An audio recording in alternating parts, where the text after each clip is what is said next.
সেই পুকুরের পাড়ে ছিল 7টি তাল গাছ।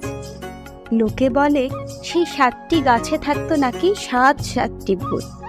তাই ভয়ে দিনের বেলায়ও কেউ সেই পুকুর পাড়ে যাওয়ার সাহস করত না।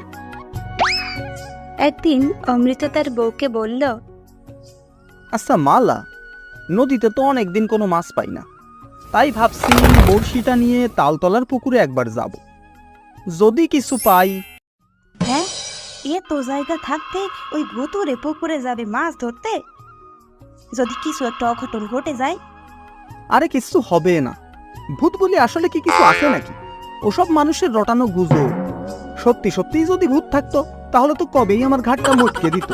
সারা রাতি তো নদী নালায় মাছ ধরে বেড়াই, কই কোনোদিন তো ভূতের সাক্ষাৎ পেলাম না।